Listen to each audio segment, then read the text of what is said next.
بتا دیے سارا وہ ہے کہ لائحہ عمل بنائیں گے، اس کے اوپر اس سے پہلے میٹنگ کریں گے، اس کے بعد قرارداد پاس کریں گے، وہاں پر آگے کے لیے ایک لائحہ عمل دیں گے کہ ہمیں جو فائنل کال دینی ہے۔ اور یہ جو اب یہ نظام آہستہ آہستہ مزید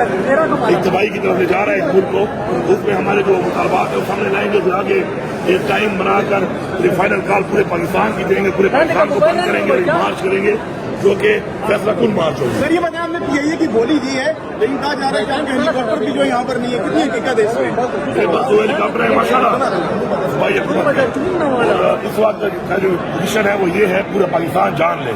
جو بڑی بڑی باتیں کر رہے ہیں نا کہ ٹاکوں پہ کہ سارا دن یہ چینلوں کو پیسے دے کر اپنے اشتہار چلواتے ہیں پرفارمنس کے، تو IMF کی رپورٹ پڑھ لیں۔ الحمدللہ اس صوبے نے اپنا ٹارگیٹ IMF کا اچیو کیا ہے اور باقی سب نے ایک نے بھی اچیو نہیں کیا، اور یہ سارے خسارے میں جا رہے ہیں۔ الحمدللہ یہ صوبہ اس وقت سرپلس ہے، ہمارے پاس سرپلس اماؤنٹ پڑی ہوئی ہے، ہمیں سرپلس صوبہ ہے، باقی سارے صوبے نیچے جا رہے ہیں۔ ریونیو میں ہم نے ماشاءاللہ 44% ریونیو انکریز کیا ہے اس ٹائم میں۔ میرے پاس جو اس وقت وسائل ہیں یہ عوام کے وسائل ہیں، اور ہم انشاءاللہ پاکستان انٹرنیشنل ایئر لائن اسی نام سے ہم اس کو یہ صوبہ دے گا اور اسی نام سے اس کو چلائے گا۔ ہم پاکستان کے نام کو کوڑی کے داموں ان لوگوں کو بیچنے نہیں دیں گے، اور یہ اس کو بیچ نہیں رہے، یہ اس کو انڈائریکٹلی خود خرید رہے ہیں۔ شکر ہے قوم کے سامنے آ گیا ہے کہ نیت کیا تھی کہ وہاں پہ سستے داموں بیچ کے خود ہی خریدار بنے ہوئے تھے، تو میں ایسا بالکل نہیں ہونے دوں گا۔ اور میں آپ کو یہی بتا رہا ہوں کہ بڈ میں جہاں تک بھی جانا پڑا ہم جائیں گے، ہم اس کو اپنا سرکاری جو ہمارا پاکستان انٹرنیشنل ایئر لائن کو سرکاری ہی رکھیں گے، نام بھی یہی رکھیں گے، اور انشاءاللہ صوبے کی ساری عوام ساتھ ٹھہری ہے۔ مجھے میسج آ رہے ہیں میرے صوبے کے وسیع لوگوں کے کہ ہم چندہ ڈالیں گے لیکن یہ ایئر لائن ان خبیصوں کو نہیں خریدنے دینی، ہم نہیں خریدنی ہے انشاءاللہ۔ سر یہ پہلے ہی میں بتا دیا سر۔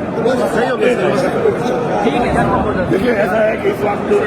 جو نظام چل رہا ہے اس نظام میں مزید ملک نیچے لے جایا جا رہا ہے، یا قانونیت مزید بڑھتی جا رہی ہے، آئین کو بار بار توڑا جا رہا ہے، تو اس کے لیے اب ہم ایک فائنل ایک ایسا عمل بنا رہے ہیں جس کے اندر میٹنگ کر کے قرارداد پاس کریں گے عوام کو بلا کے، اور قرارداد پاس کرنے کے بعد آگے ہم نے ایک فائنل مارچ کرنی ہے فیصلہ کے بعد، اور اس کے لیے ہم قرارداد پہلے پاس کریں گے اور اس کے بعد انشاءاللہ اس میں تاریخوں کا تعین کریں گے، اور پھر ہم نکلیں گے، اور اس دفعہ پورا پاکستان نکلے، ایک ہی دفعہ نکلے۔ اور جان چھوڑا ہو یار، یہ کیا ہے طرح طرح کے اس طرح کی زندگی کا فائدہ ہے کوئی؟ نہیں اس ملک پہ قانون بچا ہے، نہیں اس ملک پہ کوئی آئین بچا ہے، لا قانونیت سختائی ہے، اس کے بعد ملک کو ڈبوئی جائے جا رہے ہیں، ملک کی معیشت کا کبڑا نکال دیا ہے، روزگار نہیں ہے، بجلی اتنی مہنگی ہے لوگ بل نہیں دے سکتے، بجلی مل بھی نہیں رہی، گیس اتنی مہنگی ہے اوپر سے مل بھی نہیں رہی، یہ وفاقی حکومت جو بیٹھی ہوئی ہے، جو ان کے ادارے ہیں سب کو بیچی جا رہے ہیں، عوام پہ ایک بوجھ ڈالا ہوا ہے۔ تو ایسے حالات میں اگر قوم نہیں نکلتی تو میرے خیال ہے کہ قوم غلام بن جائے گی۔ ہم تو غلام نہیں ہیں، ہم تو آزادی کے لیے، ملک کی آزادی کے لیے اس قوم کے لیے نکلیں گے، چاہے کچھ بھی ہو جائے۔ اس دفعہ سر پر کفن باندھ کے نکلیں گے۔